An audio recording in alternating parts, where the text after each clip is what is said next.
और अब बात करते हैं गोविंद राम मेघवाल की, जिन्होंने अपना पदभार संभाल लिया है आपदा प्रबंधन मंत्री के तौर पर। आपको बता दें कि आज ही उन्होंने पदभार संभाला है। कल उन्हें विभाग दिया गया आपदा प्रबंधन का और उसके बाद उन्होंने पदभार संभाला है। ये तस्वीरें आप देख सकते हैं, गोविंद राम मेघवाल आपदा प्रबंधन मंत्री।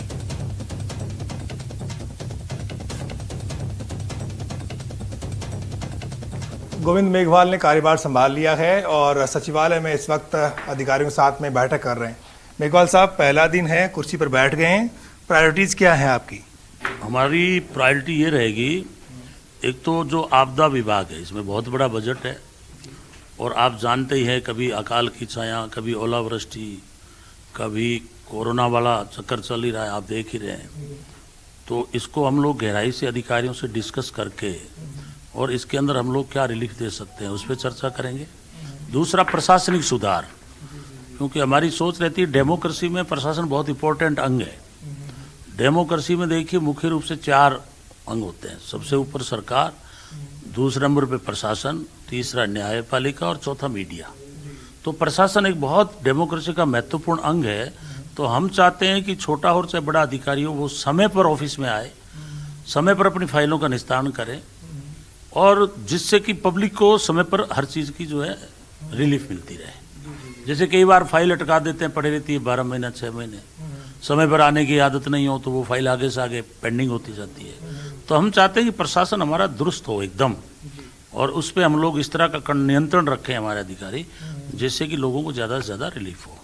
एक हमारा सांख्यिकी विभाग है, ये भी बड़ा महत्वपूर्ण विभाग है, तो इस बारे में मैंने अधिकारियों को बुला रखा है। अब हम सारी चर्चा करने के बाद आपको और ज़्यादा विस्तृत जानकारी देंगे। डिजास्टर मैनेजमेंट में आपके पास में एक फोर्स भी है, लेकिन ट्रेनिंग की थोड़ी दिक्कत रहती है, इक्विपमेंट्स के बारे में भी ज़्यादा कोई बजट नहीं रहता है। किस तरह से दुरुस्त करेंगे ताकि कहीं आपदा की स्थिति में तत्काल राहत पहुंच सके, बचाव कार्य शुरू हो? इस काम में तेजी आएगी आगे? इस संबंध में मैं पूर्ण रूप से अधिकारियों से चर्चा करके और फिर जरूरत पड़ी तो हम सीएम साहब के आगे अपना प्रस्ताव रखेंगे। और हम चाहते हैं कि एक अलग से हम लोग मैसेज दें ताकि मुख्यमंत्री जी को भी लगे कि भी जिनको जिम्मेवारी दी है वो अपनी जिम्मेवारी पूर्ण रूप से निभा रहे हैं। ये हमारा सोच है। राजस्थान ऐसा स्टेट है जहाँ कभी ओलावृष्टि हो जाती है, कभी अतिवृष्टि हो जाती है, फसलें तबाह हो जाती है, मुआवजा पर्याप्त मिलता नहीं, जो बीमा योजनाएं वो पर्याप्त नहीं है, गिरदावरी का कोई जो सिस्टम होता है उसको लेकर सवाल उठते रहते हैं। तो इनको लेकर के क्या चल रहा है आपके जहन में? मेरे दिमाग में यही चल रहा है, क्योंकि मैं खुद एक विधायक हूँ। मेरे क्षेत्र में आए दिन डिमांड करते रहते हैं, कभी उनका मुआवजा नहीं आता, कभी उनका जो है वो गिरदावरी सही नहीं हुई, कई बार ओलावृष्टि हो जाती है उनको नहीं मिलता है। तो ये सारी चीज़ें जो है इस विभाग के अंतर्गत आती है। तो हम बिल्कुल गहराई में जा कर के समय पे रिपोर्ट मंगाना, कलेक्टर जो भी कलेक्टर हैं हमारे, उनको भी प्रॉपर सूचना देंगे कि वो नीचे से जो है पूरी जानकारी समय पर लेवें ताकि किसानों को हम लोग राहत दे सकें। बहुत बहुत शुक्रिया। ये थे गोविंद मेघवाल जो तैयार हैं नई जिम्मेदारी को संभालने के लिए। जिम्मा संभाल लिया, अधिकारियों की बैठक ले रहे हैं और विभाग में बहुत कुछ नया करने के लिए वो तैयार दिखाई पड़ रहे हैं। कैमरा पर्सन बलवीर के साथ बाबूलाल धायल, न्यूज़ 18 जयपुर। तो गहलोत सरकार के नए मंत्री अपने अपने विभागों का पदभार ग्रहण कर रहे हैं। मंत्री बीडी कल्ला ने शिक्षा विभाग का कार्यभार संभाल लिया।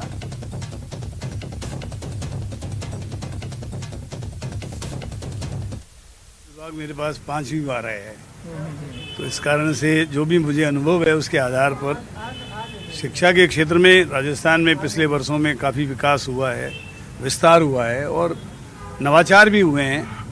बहुत से ऐसे गुणात्मक सुधार हुए हैं, उनको आगे बढ़ाना है। और कुल मिलाकर के ये बहुत बड़ा डिपार्टमेंट है, इस डिपार्टमेंट की अपने आप में कई समस्याएं हैं। उन समस्याओं को शिक्षक समुदाय से सहयोग लेकर उसको आगे बढ़ाने की कोशिश करूँगा। पिछले जो शिक्षा मंत्री थे वो प्रदेश अध्यक्ष बन गए हैं, उन्होंने ओहदा भी छोड़ दिया है। वो 3rd ग्रेड टीचर्स के तबादले नहीं कर पाए थे। सबसे पहली चुनौती तो आपके सामने यही होगी। अभी तो तबादलों पे बैन है, इसलिए इसके बारे में सोचना ही नहीं चाहिए।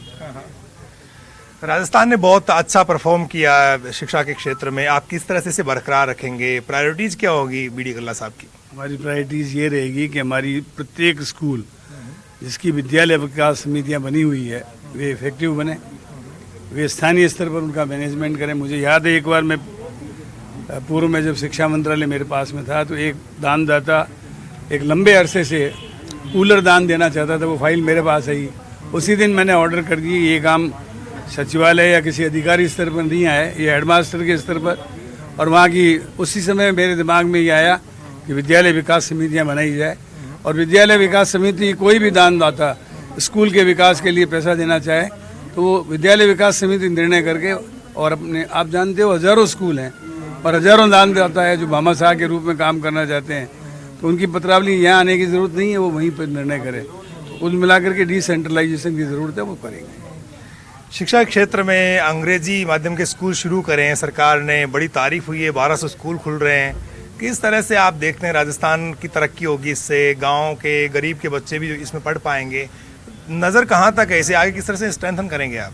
देखिए, राजस्थान प्रदेश जो है वो गाँव का प्रदेश है, और अब तक अंग्रेजी माध्यम से हमारे गाँव के लोग पढ़ नहीं पाते थे और इंग्लिश स्कूलों की फीसें वगैरह दे नहीं पाते थे। तो इस कारण से हमारी ये प्रायोरिटी रहेगी कि महात्मा गांधी इंग्लिश मीडियम के स्कूल अधिक से अधिक खोले जाएं। इसलिए मंत्री जी ने भी इस संबंध में बहुत अच्छा काम किया था, हम उसको आगे बढ़ाएंगे। कोई मुहूर्त निकलवाया या फिर सीधे जाकर के आप आज काम संभाल? रुकता थोड़ी, हमारा तो मुहूर्त निकला हुआ है। Yes sir.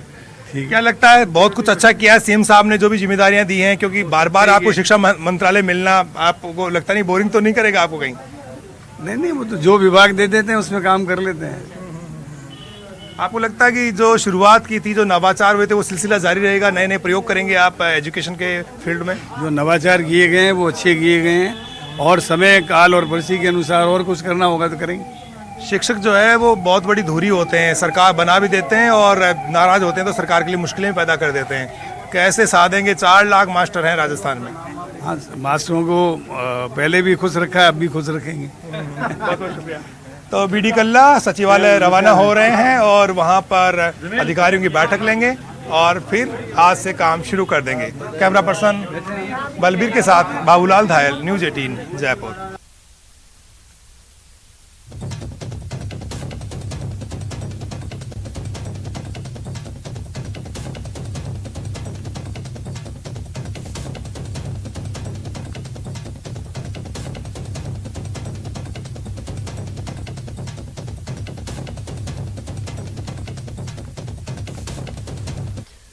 और इस वक्त की एक बड़ी खबर आपको बता दें, जयपुर से ये बड़ी खबर